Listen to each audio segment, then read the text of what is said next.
Assalamualaikum warahmatullahi wabarakatuh. Perkenalkan, nama saya Marina Santika Dewi.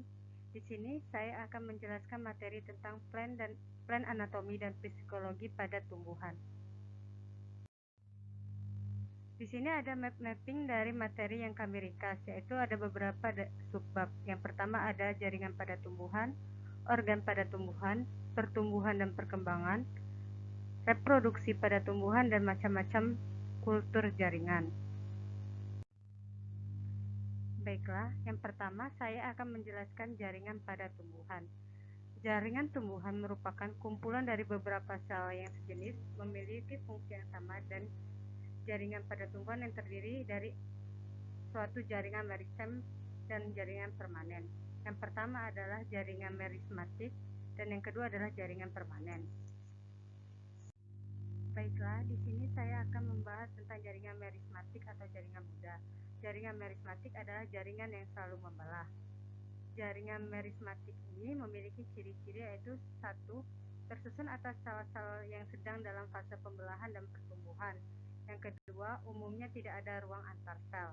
Yang ketiga, bentuk sel bulat atau lonjong dan poligonal dengan susunan dinding sel yang tidak tipis. Yang keempat adalah masing-masing sel kaya akan sitoplasma dan mengandung satu atau lebih dari satu inti sel. Berdasarkan cara terbentuknya, jaringan meristem dibedakan menjadi 3, yaitu 1. Promeristem. Jaringan promeristem telah ada ketika tumbuhan masih dalam masa embrio. Yang kedua, meristem primer. Jaringan yang aktif membelah terdapat pada ujung batang, ujung akar, kuncup tumbuhan dewasa. Jaringan ini menyebabkan pertambahan panjang tumbuhan. Yang ketiga, meristem sekunder. Jaringan ini terbentuk dari jaringan meristem primer. Jaringan ini menyebabkan pertambahan besar tubuh tumbuhan. Berdasarkan letak dari jaringan meristem, jaringan ini pun dibedakan menjadi 3, yaitu 1. Jaringan meristem apikal, terdapat di ujung akar dan ujung batang tumbuhan.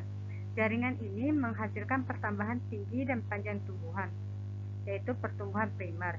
Yang kedua, meristem lateral, berada sejajar dengan lingkaran ditemukannya organ. Jaringan ini menghasilkan pertumbuhan sekunder.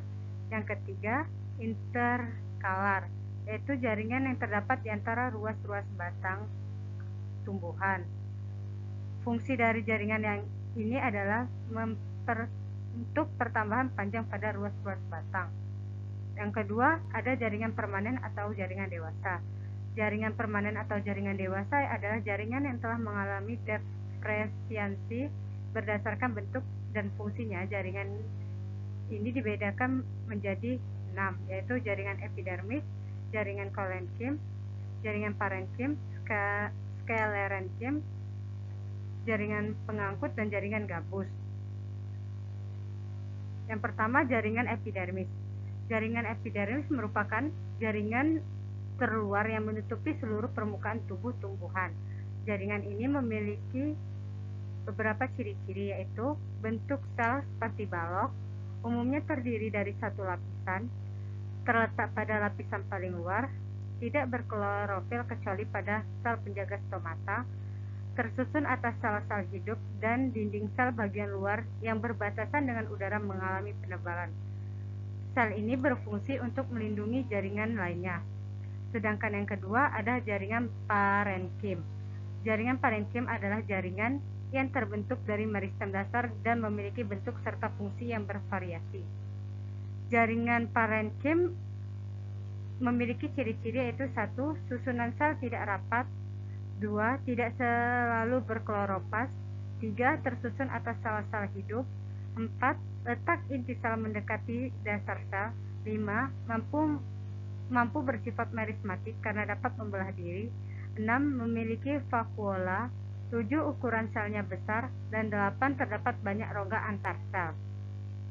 Berdasarkan bentuknya, jaringan parenkim dibedakan menjadi 4, yaitu ada parenkim palisade, bentuknya memanjang dan tegak. Yang kedua, parenkim bunga karang, bentuknya menyerupai bunga karang. Yang ketiga ada parenkim bintang, bentuknya menyerupai bintang dengan ujung jaringan saling berhubungan. Yang keempat ada parenkim lipatan, bentuk dinding melipat ke dalam. Berdasarkan fungsinya, jaringan parenkim dibedakan menjadi 5, yaitu ada parenkim fotosintesis, parenkim penyimpanan bahan makanan, parenkim penyimpanan air, parenkim penyimpanan udara, dan parenkim transportasi. Yang ketiga ada jaringan kolenkim. Jaringan kolenkim merupakan jaringan penguat pada organ tumbuhan yang masih aktif dalam pertumbuhan. Ciri-ciri jaringan ini yaitu tersusun dari sel-sel hidup, bentuk sel memanjang, terdapat pada batang, daun, bunga, dan tumbuhan yang masih muda dan belum berkayu. Memiliki dinding sel yang lunak, lentur, dan tidak berlignin. Yang kelima ada dinding selnya mengalami penebalan yang tidak teratur, serta sebagian besar dinding sel terdiri dari senyawa selulosa. Yang keempat ada jaringan sklerenkim. Jaringan ini merupakan jaringan penguat pada organ tumbuhan yang sudah tidak mengalami pertumbuhan dan perkembangan. Adapun ciri-ciri dari jaringan ini yaitu ada 4. Yang pertama tersusun dari sel-sel mati. Yang kedua mengandung senyawa lignin sehingga sel-selnya kuat dan keras. 3. Mengandung protoplas. 4. Dinding sel tebal. Berdasarkan bentuknya, sel sklerenkim dibedakan menjadi 2, yaitu sklereid atau sel batu, sel mati berbentuk bulat dan berdinding keras, tahan terhadap tekanan. Sedangkan yang kedua ada fiber, serabut sklerenkim, berbentuk panjang, terdapat pada permukaan batang. Yang kelima ada jaringan pengangkut. Jaringan pengangkut merupakan jaringan yang mampu bertugas untuk mengangkut zat-zat yang dibutuhkan oleh tumbuhan. Jaringan pengangkut ini terdiri dari jaringan xilem, jaringan floem. Jaringan xilem tersusun oleh trakeid, trakea, pembuluh xilem, parenkim, kayu, dan sklerenkim kayu. Berfungsi untuk mengangkut air dan garam mineral dari dalam tanah menuju daun. Yang kedua ada jaringan floem. Jaringan floem tersusun atas sel tapis, pembuluh tapis, sel pengiring, sel parenkim kayu, dan sklerenkim kayu. Sel ini berfungsi untuk mengangkut zat-zat hasil fotosintesis ke bagian tubuh. Jaringan xilem dan floem membentuk suatu ikatan pembuluh pengangkut, yaitu satu ikatan pembuluh kolateral xilem dan floem, letaknya bersebelahan dalam suatu jari-jari. Yang kelima ada jaringan gabus. Jaringan gabus merupakan jaringan yang bertugas melindungi jaringan lain agar tidak kehilangan banyak air. Jaringan ini terbentuk dari kambium gabus atau velogen. Pembentukan jaringan ke arah dalam berupa sel hidup atau yang disebut dengan velodrem. Sedangkan pembentukan jaringan ke luar berupa sel mati atau disebut velum. Perkembangan tumbuhan dengan cara tunas. Yang keempat, perkembangan tumbuhan dengan cara membelah diri. Adapun ciri-ciri dari jaringan permanen atau jaringan dewasa.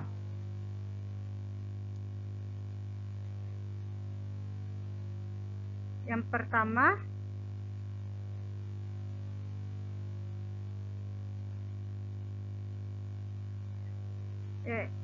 ada tidak ada aktivitas membelah diri, mempunyai ukuran yang lebih besar dibandingkan sel-sel meristem, memiliki vakuola yang berukuran besar sehingga plasma sedikit dan selaputnya menempel pada dinding sel.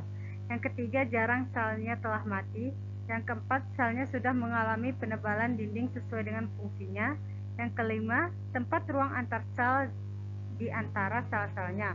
Berdasarkan fungsinya, jaringan permanen dapat dibedakan menjadi beberapa macam. Jaringan yang dibedakan tadi sudah kita jelaskan seperti sebelumnya. Di sini ada gambar dari bentuk jaringan-jaringan meristem. Ini juga ada gambar dari jaringan meristem dewasa atau jaringan meristem permanen.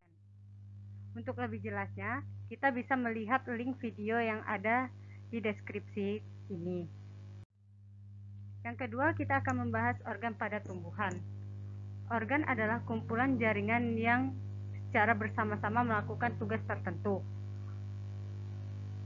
Organ pun terdiri dari di sini kita akan membahas 5 subbab, yaitu ada akar, batang, daun, bunga, dan juga buah.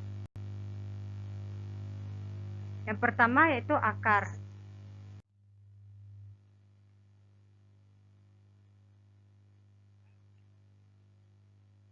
Maaf sebelumnya, ini adalah ada gambar dari yang akan kita bahas, yaitu ada bunga, daun, buah, batang, dan juga akar. Yang pertama akar. Bagian tumbuhan berbiji yang berada di dalam tanah berwarna putih dan berbentuk meruncing, sehingga lebih mudah menembus tanah. Adapun fungsi dari akar yaitu 1. Mengikat tubuh tumbuhan pada tanah. Yang kedua, menyimpan cadangan makanan dalam bentuk umbi. Yang ketiga, menyerap air dan garam-garam mineral terlarut. Yang keempat, sebagai alat pernapasan. Adapun bagian-bagian anatomi dari akar yaitu yang pertama epidermis, yang kedua korteks, yang ketiga endodermis, yang keempat stele atau silinder pusat. Yang pertama epidermis. Jaringan epidermis terdiri satu lapis sel yang tersusun rapat dengan dinding sel yang tipis supaya mudah ditembus air.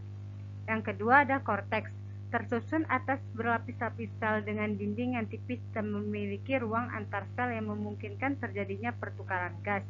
Yang ketiga ada endodermis, berupa satu sel yang rapat dengan penebalan gabus atau dinding sel. Yang keempat ada stele atau silinder pusat yang di dalamnya terdapat berkas pengangkut silam atau floem. Di sini juga ada struktur dari akar. Struktur dari akar dibedakan menjadi 2, yaitu dikotil dan juga monokotil.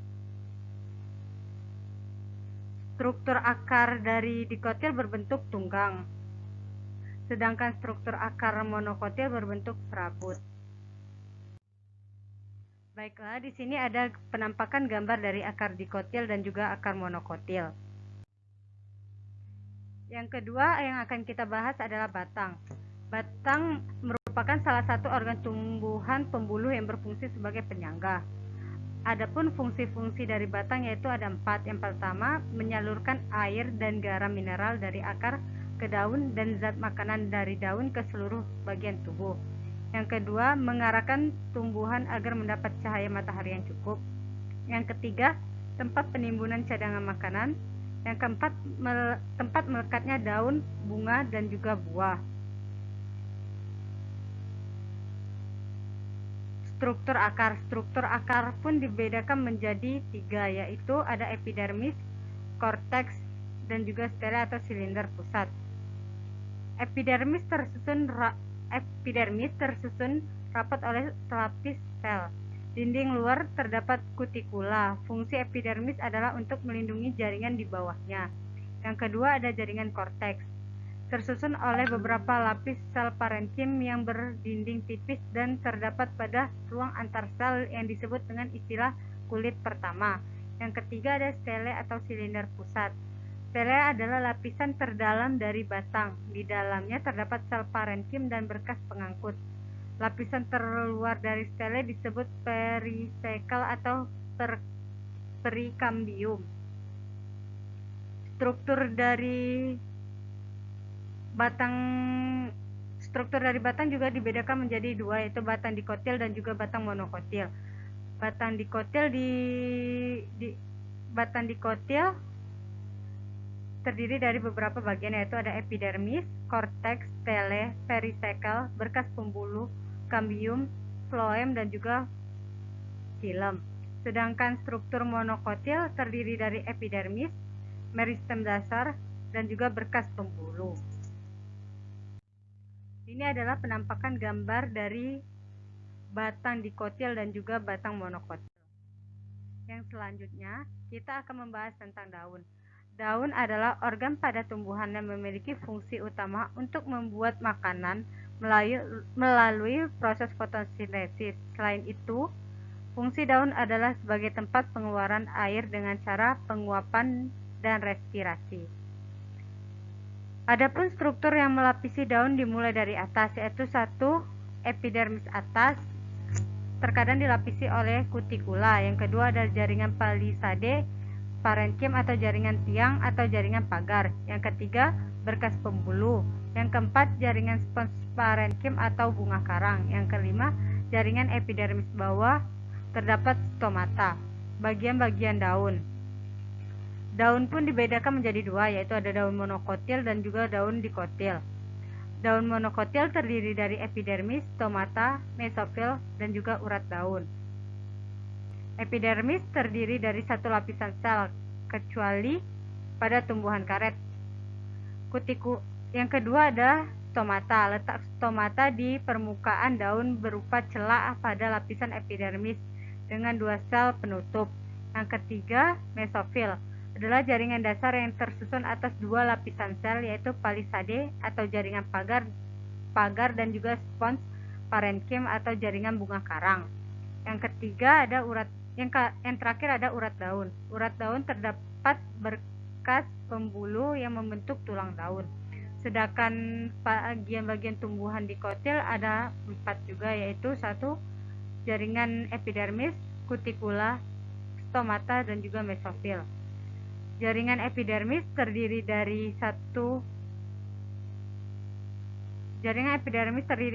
lapisan sel. Jaringan kutikula, permukaan daun mengalami pentebalan oleh zat kitin. Fungsi kutikula adalah untuk mencegah penguapan melalui permukaan daun. Yang ketiga ada stomata. Letaknya di permukaan daun berupa celah pada lapisan epidermis dengan dua sel penutup. Fungsi stomata adalah sebagai tempat keluar masuknya gas. Yang keempat ada mesofil. Jaringan dasar yang tersusun atas dua jaringan palisade dan juga jaringan spons parenkim. Yang kelima ada urat daun. Langsung saja kita akan membahas yang terakhir yaitu bunga. Bunga adalah alat reproduksi tumbuhan. Bunga pun terdiri dari beberapa bagian, yaitu ada 1 kelopak bunga, 2 mahkota bunga, 3 benang sari, dan juga 4 putik. Kelopak bunga umumnya berwarna hijau. Fungsi kelopak bunga adalah untuk membungkus dan melindungi kuncup bunga sebelum mekar. Yang kedua, mahkota bunga memiliki warna yang cerah. Fungsi dari mahkota bunga adalah untuk menarik serangga agar datang dan menyerbuki bunga. Biasanya, mahkota bunga terdiri dari 4 sampai 5 atau kelipatannya. Yang ketiga ada benang sari. Benang sari merupakan alat kelamin jantan pada tumbuhan. Jika serbuk sari masuk ke putik, maka akan terjadi sebuah pembuahan. Yang keempat ada putik. Putik merupakan alat kelamin betina pada tumbuhan. Ini adalah gambar dari bunga. Selanjutnya ini adalah link video yang lebih jelas membahas tentang organ pada tumbuhan. Selanjutnya kita akan membahas tentang pertumbuhan dan perkembangan. Pertumbuhan dan perkembangan ini dibedakan menjadi dua, yaitu ada pertumbuhan primer dan juga pertumbuhan sekunder. Pertumbuhan primer terjadi karena adanya aktivitas di jaringan apikal. Ciri-cirinya itu 1. Daerah pembelahan berada di bagian ujung akar dan ujung batang. 2. Daerah pemanjangan terletak setelah daerah pembelahan. 3. Daerah diferensiasi daerah yang sel-selnya mengalami perubahan menjadi jaringan. Sedangkan pertumbuhan sekunder merupakan pertumbuhan yang terjadi dari aksi kambium yang meningkatkan diameter pada tanaman tersebut. Pembelahan kambium ke arah luar akan membentuk floem serta xilem. Di sini ada link video yang lebih lengkap membahas tentang pertumbuhan dan perkembangan pada tumbuhan. Selanjutnya kita akan membahas tentang reproduksi pada tumbuhan. Reproduksi pada tumbuhan dibedakan menjadi dua, yaitu ada reproduksi secara vegetatif atau aseksual. Yang kedua ada reproduksi secara generatif atau seksual. Yang pertama adalah reproduksi secara vegetatif atau aseksual, yaitu 1. Induk tumbuhan dapat memperbanyak diri menghasilkan keturunan yang memiliki sifat identik dengan induk. Yang kedua, reproduksi secara generatif atau seksual. Pada reproduksi seksual diperlukan 2 sel kelamin, yaitu sel kelamin, yaitu putik dan juga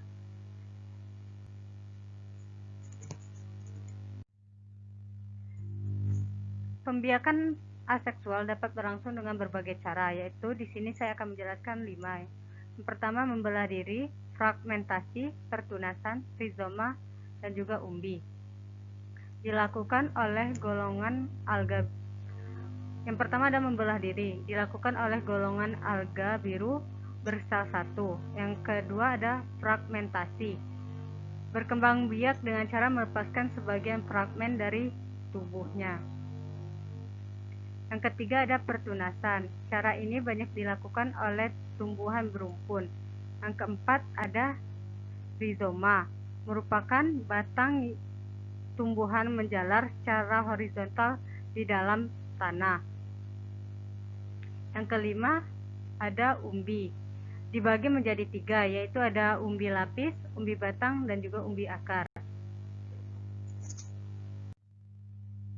Yang kedua ada reproduksi secara generatif atau seksual. Reproduksinya dibedakan menjadi 4, yaitu pertama penyerbukan sendiri. Penyerbukan sendiri merupakan proses penyerbukan oleh serbuk sari yang berasal dari bunga yang sama, yaitu satu bunga. Yang kedua ada penyerbukan tetangga.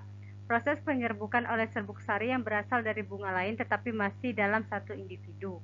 Yang ketiga ada penyerbukan silang. Proses penyerbukan oleh sari yang berasal dari individu lain namun masih dalam satu jenis. Yang keempat ada penyerbukan bastar, yaitu proses penyerbukan oleh serbuk sari yang berasal dari bunga tumbuhan berbeda jenis.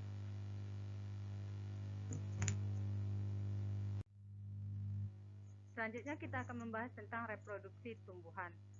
Reproduksi tumbuhan yaitu ada 2. Yang pertama adalah benang sari atau stamen, merupakan kelamin jantan.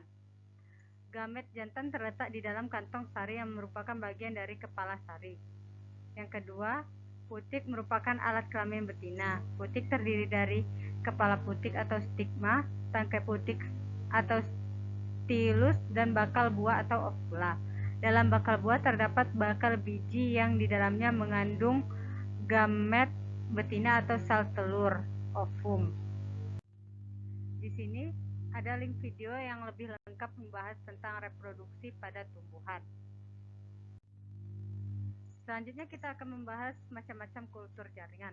Kultur jaringan pun dibedakan menjadi 6.